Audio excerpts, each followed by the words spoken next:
Se dan disturbios y protestas violentas en Kiev, la ciudad capital de Ucrania, a las afueras del parlamento de ese país, por una reforma constitucional. Pero primero y principal, hay que recordar que Ucrania ha estado en un conflicto bélico muy intenso desde hace casi 2 años por la aparente decisión de regiones de ese país de autonomizarse, de independizarse y de ser separatistas, secesionistas. Entonces la intervención de Rusia en ese conflicto, de hecho son regiones que quieren separarse porque son regiones prorrusas, a favor de Rusia y a favor de anexarse con Rusia para tratar de refundar la antigua y extinta Unión Soviética. Entonces Rusia intervino en el conflicto y se ha generado una ola de tensiones entre las fuerzas leales al gobierno y también la intervención rusa, pero así las regiones separatistas que son prorrusas y están en contra del gobierno pero en alianza con Rusia para defender la secesión. Esta reforma constitucional que se aprobó en el parlamento ucraniano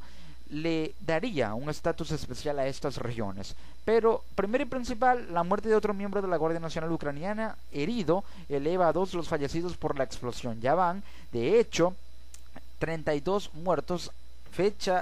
hasta la fecha de hoy, y es un dato actualizado, 32 muertos durante los altercados frente al Parlamento en Kiev por la aprobación de un proyecto de ley que dará estatus especial a las regiones del este, según ha informado el ministro del Interior Arsen Avakov.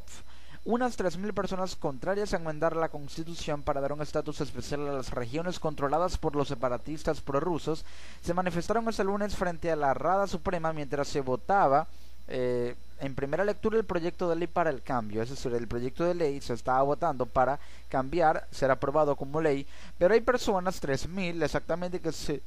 opusieron a darle un estatus especial a estas regiones porque al ser controladas por separatistas a favor de Rusia tendrán un estatus que les daría mayor autonomía, y es que esta ley les otorga más autonomía, lo cual se contraposiciona a la línea de acción estratégica del gobierno ucraniano con Estados Unidos, que de hecho intervino en el conflicto en contra de Rusia y los separatistas prorrusos. Es por ello que esta autonomía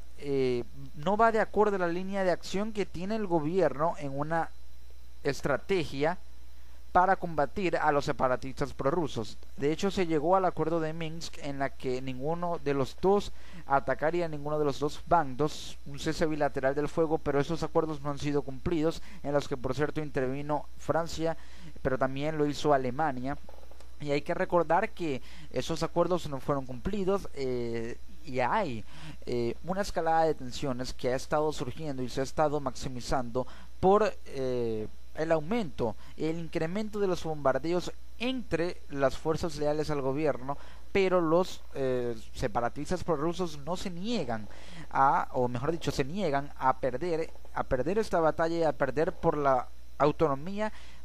que tanto pregonan, que tanto quieren. Entonces, una estrategia ideal y firme sería crear una línea de contención entre las regiones separatistas y las regiones estadales. Una línea de contención entre el gobierno, pero también la Europol, que es la policía europea, debería intervenir. Pudiera ser que la OTAN llegara a posicionarse en Ucrania, aunque de hecho ya lo está, pero la OTAN, que sirve a los intereses de Estados Unidos, va a hacer que Rusia, al ver que la OTAN está presente, se exacerben las tensiones y pudiera generarse,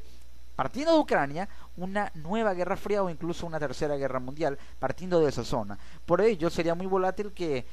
la OTAN estuviera presente allí, pero en caso de estar presente y llegar a controlar la situación, pudiera crear una línea de contención entre las regiones separatistas, aquellos que quieren separarse de Rusia, regiones como Donetsk y Luhansk, y las regiones estadales que son leales al gobierno y que no son secesionistas. Por ello, este proyecto de ley ha generado tanto descontento porque les daría a estas regiones un estatus especial que pudiera darles más autonomía, y esto exacerbar las sanciones porque al sentirse más autónomas son en teoría más independientes y pueden incrementar las tensiones. Por ello ha habido tantos disturbios y tanto descontento por la aprobación de este proyecto de ley en el Parlamento de Ucrania. Pero así está la situación en Ucrania, y la situación,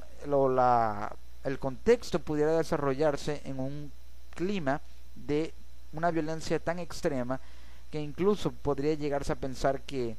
una guerra entre Rusia y Ucrania sería algo que a lo mejor ya está tácitamente establecido, pero que pudiera decretarse si las tensiones siguen incrementándose, con una intervención de Estados Unidos que pudiera generar una especie de nueva guerra fría, pero si los demás países intervienen, una nueva guerra mundial entre un bloque que está a favor del comunismo ruso y otro que está a favor no del capitalismo, pero sí a favor de la occidentalización del mundo, es decir, a favor de los intereses hegemónicos de la geopolítica de Estados Unidos y los países occidentales como Francia y Alemania.